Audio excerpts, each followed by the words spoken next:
Gandhiji statue ಮುಂದೆ ಕೂತ್ಕೊಳ್ಳಕ್ಕೆ ಎಲ್ಲ ತರದ ಹಕ್ಕನ್ನ ಕಳ್ಕೊಂಡಿದ್ದಾರೆ. ನೈತಿಕತೆ ಇಲ್ಲ. ಗಾಂಧೀಜಿ ಹೆಸರನ್ನ, ಮಹಾತ್ಮ ಗಾಂಧಿ ಹೆಸರನ್ನ ತೆಗೆದ ಮೇಲೆ ಇನ್ ಯಾಕೆ ಅಲ್ಲಿ ಕೂತ್ಕೊಳ್ತಾರೆ?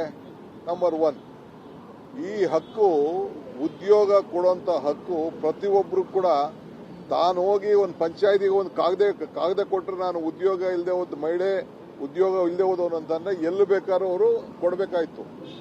ಆಮೇಲೆ ಇದನ್ನ ತೀರ್ಮಾನ ಮಾಡಬೇಕಾದವ್ರು ಯಾರು? ಪಂಚಾಯತಿಯವರು.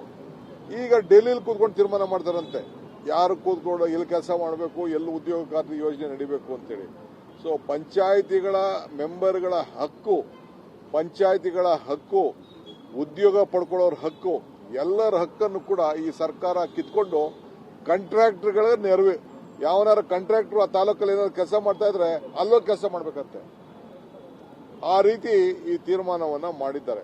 ಅದಕ್ಕೆ ನಾವು ಎಲ್ಲ ಪಂಚಾಯತಿಗಳಿಗೆ ಶಕ್ತಿ ತುಂಬಬೇಕು ಅಂತೇಳಿ ಮತ್ತೆ ಮಹಾತ್ಮ ಗಾಂಧೀಜಿಯವರ ಹೆಸರನ್ನ ಪ್ರತಿಯೊಂದು ಗ್ರಾಮ ಪಂಚಾಯತಿ ಮುಂದೆ ಅವರ ಹೆಸರನ್ನ ಜೋಡಿಸಿ ನಾವು ಹೊಸ ಆದೇಶವನ್ನ ಮಾಡ್ತೇವೆ.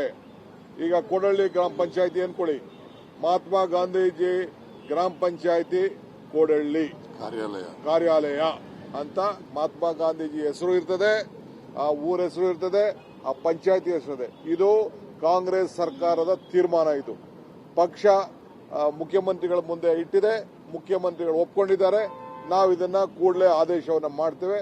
ಗಾಂಧೀಜಿನ ಹೆಸರನ್ನ ಸಾಯಿಸಲಿಕ್ಕೆ ಬಿಡುವುದಿಲ್ಲ. ಗಾಂಧೀಜಿ ಕೊಂದವರಿಗೆ ಈ ಅವಕಾಶ ನಾವು ಕೊಡುವುದಿಲ್ಲ.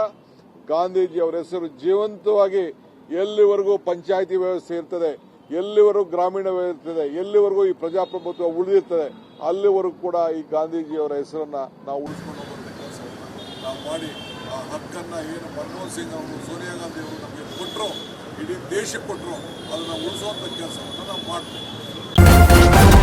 ನ್ಯೂಸ್ ಫಸ್ಟ್, ನಿರ್ಭೀತಿಯಿಂದ ನಿಮ್ಮ ಪರವಾಗಿ.